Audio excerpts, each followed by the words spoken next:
ఆంధ్రప్రదేశ్ రాజకీయం మొత్తం ఇప్పుడు తిరుమల, తిరుపతి చుట్టూ నడుస్తోంది.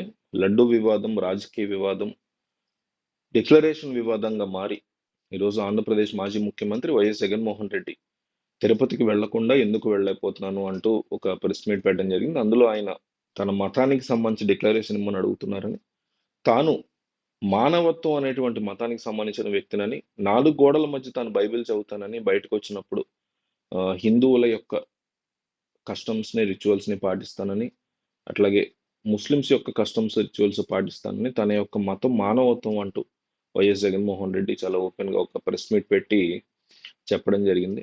దాని మీద మళ్ళీ ఆంధ్రప్రదేశ్ ప్రస్తుత ముఖ్యమంత్రి చంద్రబాబు నాయుడు ప్రెస్ మీట్ పెట్టి, జగన్మోహన్ రెడ్డి కల్తీ జరగలేదని ఎట్లా చెప్తారు? కల్తీ జరిగింది. కల్తీకి సంబంధించి ఆయన మాట్లాడకుండా, డిక్లరేషన్ ఇవ్వమంటే ఇవ్వకుండా, తాను మొత్తానికి క్రిస్టియన్ అనేటువంటి అంశాన్ని ఆయన ఒప్పుకున్నట్టే గదా! అంటూ చంద్రబాబు నాయుడు ఆయన స్టైల్‌లో ఒక ప్రెస్ మీట్ పెట్టి ఆయన మాట్లాడడం జరిగింది. వైఎస్ఆర్ కాంగ్రెస్ పార్టీ అధినేత మాజీ ముఖ్యమంత్రి వైఎస్ జగన్మోహన్ రెడ్డి డిక్లరేషన్ వివాదం తెర మీదకొచ్చిన తర్వాత తిరుమల లడ్డు వివాదం కాస్త చల్లారినట్టే కనిపిస్తోంది. అధికార తెలుగుదేశం, జనసేన, భారతీయ జనతా పార్టీ సంకీర్ణ కూటమి ప్రభుత్వం జగన్ డిక్లరేషన్ అంశం మీద పూర్తి స్థాయిలో దృష్టిని కేంద్రీకరించింది. ప్రపంచ ప్రఖ్యాతి చెందినటువంటి తిరుమల లడ్డూలో వినియోగించే నెయ్యిని జంతువుల కొవ్వు, చేప, నూనెతో కల్తీ చేశారంటూ ముఖ్యమంత్రి చంద్రబాబు నాయుడు చేసిన ఆరోపణలు తిప్పికొట్టే ప్రయత్నాల్లో భాగంగా తిరుమలని సందర్శించాలని, శ్రీవారిని దర్శించుకోవాలని జగన్ నిర్ణయించుకున్నప్పటికీ అది కార్యరూపాన్ని దాల్చలేకపోయింది.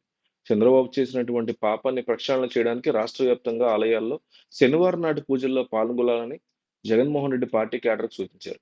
అదే సమయంలో తాను స్వయంగా తిరుమలకు వెళ్లాలని, రాత్రి అక్కడే బస చేయాలని ఆయన నిర్ణయించారు. జగన్ తిరుమలకి వెళ్తున్నారంటూ వచ్చినటువంటి వార్తల మరుక్షణం నుంచే డిక్లరేషన్ అంశాన్ని ముందుకు తీసుకొచ్చారు టీడీపీ, జనసేన, బీజేపీ నాయకులు.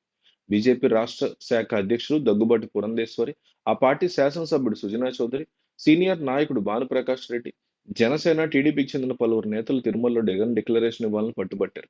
జగన్మోహన్ రెడ్డి రానున్నారనే విషయం తెలిసిన తర్వాత అటు తిరుమలలో కూడా కొత్తగా డిక్లరేషన్ సంబంధించిన ఫ్లెక్సీలు వెలిశాయి.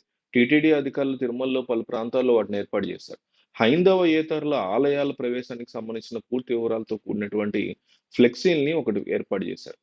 టీటీడీ ఆలయాలకి కేవలం హిందువులు మాత్రమే చెందినవని, హైందవేతరుల ఆలయాల్లోకి ప్రవేశించదలుచుకుంటే శ్రీ వెంకటేశ్వర స్వామి పట్ల విశ్వాసం, గౌరవం ఉన్నట్లు ఒక డిక్లరేషన్ ఇవ్వాల్సి ఉంటుందని అందులో పేర్కొన్నారు. తిరుమల వైకుంఠం క్యూ కాంప్లెక్స్, అదనపు కార్యనిర్వహణాధికారి క్యాంప్ ఆఫీసు, రిసెప్షన్ కార్యాలయాల్లో అన్ని ఉప విచార కార్యాలయాల వద్ద డిక్లరేషన్ ఫామ్‌లు అందుబాటులో ఉన్నాయని అందులో రాసుకొచ్చారు. ఆ ఫ్లెక్సీలు, బోర్డుల్ని తిరుమలలో పలు ప్రాంతాల్లో ఏర్పాటు చేశారు. జగన్ తన తిరుమల పర్యటన రద్దు చేసుకున్నట్టు వెల్లడించిన కొద్దిసేపట్లోనే ఈ ఫ్లెక్సీలన్నీ తొలగించారు. అక్కడే స్పష్టంగా అర్థమవుతోంది గదా! వీళ్ళ భయం అంటూ కూటమి నేతలను ఎద్దేవా చేస్తున్నారు వైసీపీ శ్రేణులు. మొత్తానికి తిరుమల డిక్లరేషన్ వివాదంలో మీ సపోర్ట్ ఎవరి వైపు ఉంటుంది? ఐ సపోర్ట్ జగన్ లేదా ఐ సపోర్ట్ చంద్రబాబు. చాలా సింపుల్ క్వెషన్ ఇది.